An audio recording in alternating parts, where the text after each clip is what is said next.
Welcome back to The Explainer. Today, we are getting our hands dirty with the architectures that completely solved the memory problem in early recurrent neural networks. Seriously, this is the stuff that unlocked their ability to understand language, speech, and time in a way that just wasn't possible before.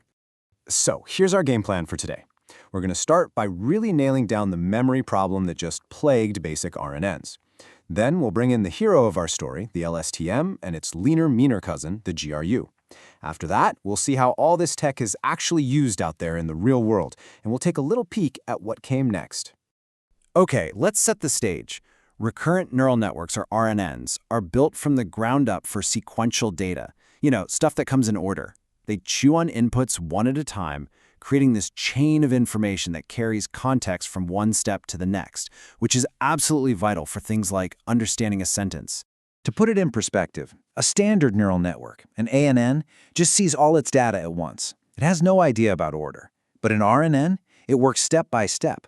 The output from processing the first word, we call it the hidden state, actually becomes an input when it's time to process the second word. It's this beautiful chain-like memory. And this, right here, is the million-dollar question. If you feed it a long paragraph, how in the world does the network remember the key idea from the very first sentence by the time it gets to the last one? For a simple or vanilla RNN, this isn't just a challenge, it's a near impossible task. The problem is all about how these networks learn. It's a process called backpropagation through time. Just imagine whispering a secret down a very long line of people.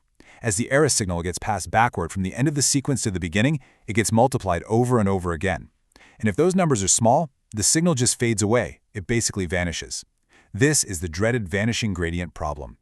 And the result of that, well, the network effectively has the memory of a goldfish. It just can't learn from things that happened way back at the beginning of the sequence. Any important context from those first few words is pretty much gone by the time the network reaches the end.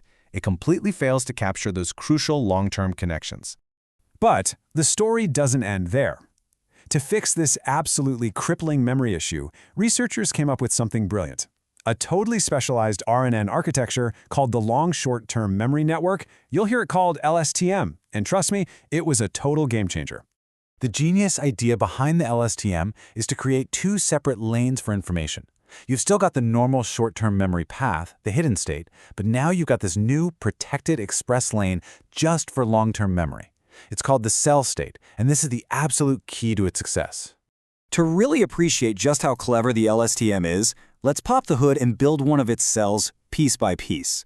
It's all about that main memory highway, the cell state, and these three gates that act like traffic controllers. First up, the cell state. This is the heart and soul of the LSTM. Think of it like a memory conveyor belt that runs straight through the entire process. Information can just cruise along this belt almost completely unchanged. And because of that, it's the ultimate weapon against those vanishing gradients. Okay, so the first traffic controller is the forget gate. Its job is to look at what's happening now and what just happened, and decide if any of the old information on that conveyor belt is stale and needs to be tossed out. It uses a little math trick, a sigmoid function, to output a number between 0 and 1. 0 means definitely forget this, and 1 means definitely keep this. It's incredibly smart. Next up, the input gate. So we've decided what to throw away. Now we need to decide what new, important information to add to our long-term memory.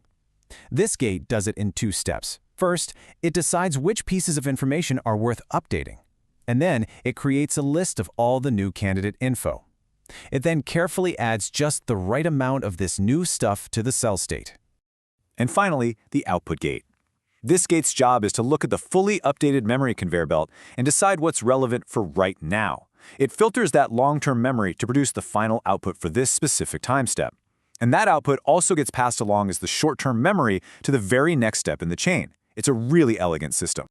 Now, LSTMs are incredibly powerful. But let's be honest, with 3 gates in 2 different memory states, they're also a little complicated and computationally heavy. This inspired researchers to create the Gated Recurrent Unit, or GRU, a much more streamlined, efficient version that, honestly, often performs just as well. So how does a GRU simplify things? It makes 2 really clever changes. First, it just combines the long-term cell state and the short-term hidden state into one single state vector. Easy. Second, it merges the forget and input gates into one single update gate. The other gate it has is called the reset gate. Fewer parts means it's way faster and has fewer things to learn. So the big question is, which one should you use? Well, it's a classic trade-off. LSTM is often your best bet when you have massive datasets and you really need to capture those super long-range connections. But the GRU? It's faster, it's leaner, and it's a fantastic choice when speed is a factor or maybe your dataset isn't quite as huge. It's all about balancing performance and efficiency. All right, now that we know how the building blocks work, let's get to the really fun part. Let's see how these are stacked together to create even more powerful models, and look at the real-world applications you probably use every single day. But wait, there's more. We can make these models even smarter. A bidirectional RNA is genius. It reads a sentence from left to right and from right to left, so it gets the full context. That's perfect for something like translation, where the meaning of a word can depend on what comes after it. And we can also stack these layers, creating deep RNNs that learn complex, high-level patterns, like figuring out the structure of a paragraph from its sentences. And the impact of this stuff is just massive. I can almost guarantee you've used LSTMs or GRUs today. Think about it. Your phone's autocomplete, your smart assistant understanding you, real-time language translation, even those crazy text generation models that can write articles. Under the hood, it's all powered by this amazing ability to understand context and sequences. Okay, so let's zoom out. After digging into all of that, what's the big picture takeaway here? What did LSTMs and GRUs really change? Well, it was a fundamental shift in how we even think about memory inside a neural network. If you remember just one thing, let it be this. These architectures, with their clever gates and memory highways, finally solved the vanishing gradient problem. They gave neural networks a real, reliable long-term memory. And that didn't just improve things a little bit, it unlocked a whole new era for AI. It was a massive breakthrough. And this innovation, it paved the way for what came next. You see, even with a great memory, LSTMs still process things one word at a time.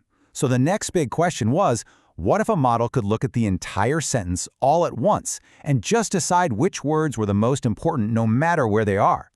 That single question led directly to something called attention mechanisms and the transformer architecture, which, well, that's a story for another explainer.